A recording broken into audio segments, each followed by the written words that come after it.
Welcome back, Aquarius. This is your general reading for the week of May 19th to the 25th, 2025. We do a past, present, future spread with clarifiers for each. Take what resonates, leave the rest. How are you, my friends? Thanks for getting me over 500 subs. You all are awesome. I appreciate each and every one of you. And if this is your first time here, welcome aboard. I hope you enjoy what you see and you'll come back. Alrighty. So in this first row, this is the past position. Past, present, and then future. And we're starting off with the death card. Now, a couple of things about this energy in the past position. For me as a reader, these are energies that are showing up as lessons, messengers, remembering of things that happened in the past that are being magnified in this present situation. Things to remember that have happened, things that you've gone through that have evolved into this present situation.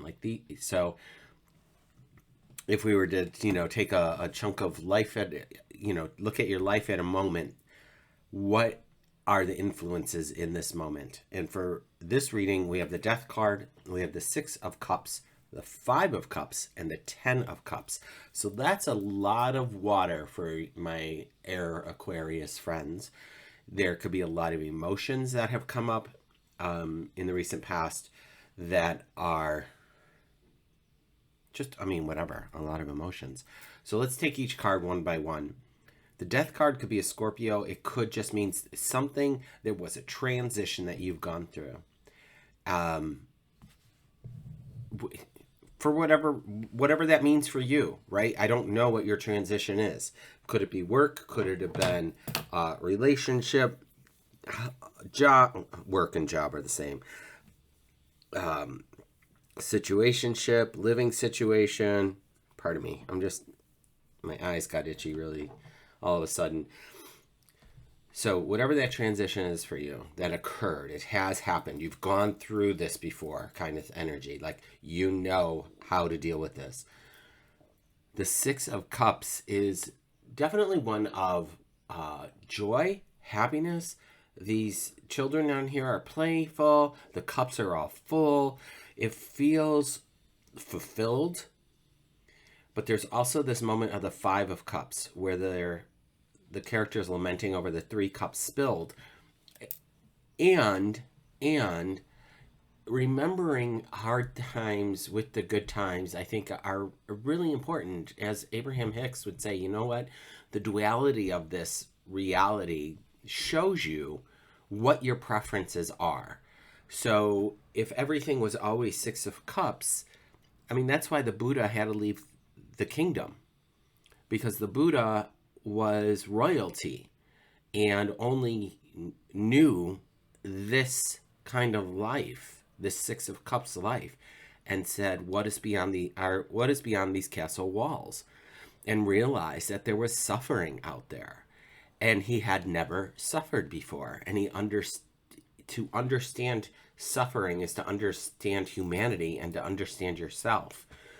And I know that's quite a profound statement to say for some of you, but there are lessons in all of this to help us get back to this nirvana, back to this space of 10 of Cups, of joy and happiness, and it's not to say, you have to go through the gauntlet to know and appreciate life. You could learn these lessons by witnessing other people's suffering as well.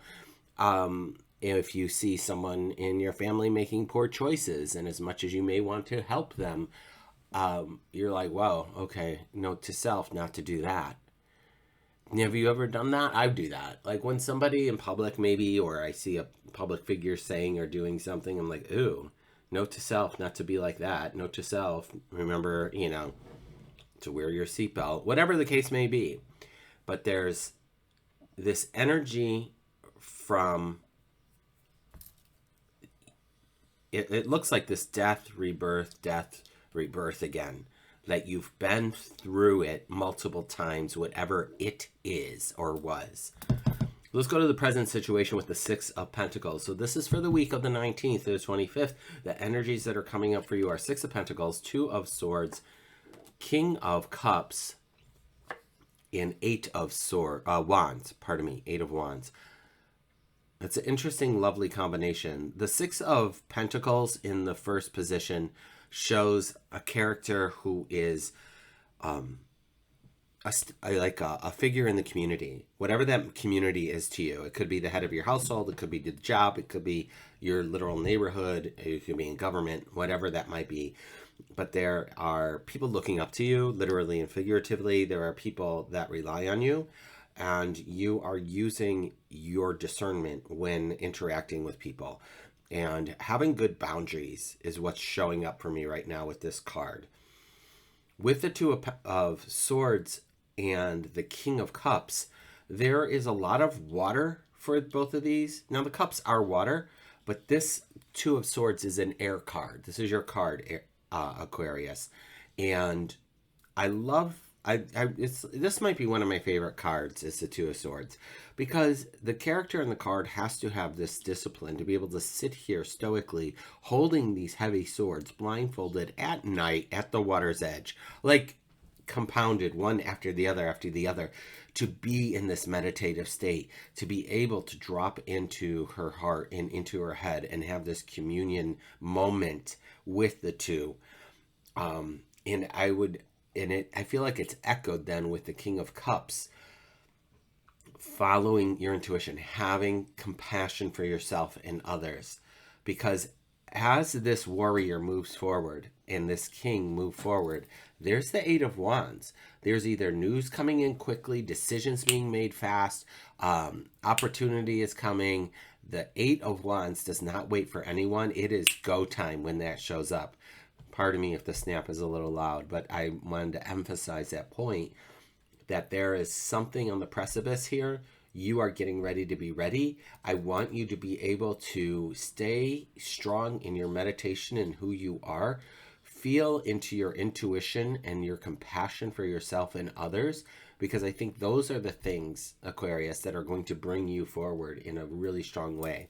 Now, as we move forward, we have the Seven of Wands, the Hierophant, the Tower, and the Eight of Pentacles. Wow, okay. This feels so amazing. And you're like, but Mouse, how can it feel amazing? The Tower moment is here. Yeah, Tower means change, my friends. You are flanked by change in this reading with the Death card and the Tower moment here. There is an opportunity showing up. There's work-related information here. The Hierophant is all about the structure, which I think you appreciate and like and can thrive in. And this seven just shows me that maybe you're at odds with other people, whether it be for a job or setting new boundaries with a new dynamic that you might be involved in. But I often look at this card as them taking the high road and standing out among the crowd. It's not as deadly as if these were swords, so let's say that. But the Hierophant brings the structure, the Tower brings a paradigm shift, and the Eight is all about the good work that you do, the craftsmanship, your skill set. This feels really positive. On the back end, we do have the Page of Swords as the card on the bottom of the deck, supporting you through all of this. And the Page of Swords, friends, they have their head on a swivel. And I say this because a couple of things. Swords are double-edged. So even though this Page of Swords represents movement forward, a new beginning, there might be some new thoughts and new information coming in, they are looking back, making sure no one is attacking them from the rear. So keeping your head on the swivel is key at this time. I would offer up just minding your P's and Q's, keeping opinions about others out of it, getting maybe somebody else's viewpoint before you add your own is what's coming up, is the energy coming up with that Page of Swords. But this feels really good. I feel that you're in a strong position to make a shift and a change. And I would offer up again to just really sit in this meditative state, knowing that there is a harmony and a balance between the head and the heart, and to follow that with your structure, with your order, with your scruples and morals as you move forward. All right? That's all I got for you, Aquarius. I wish you the best. I will see you next week. Take good care.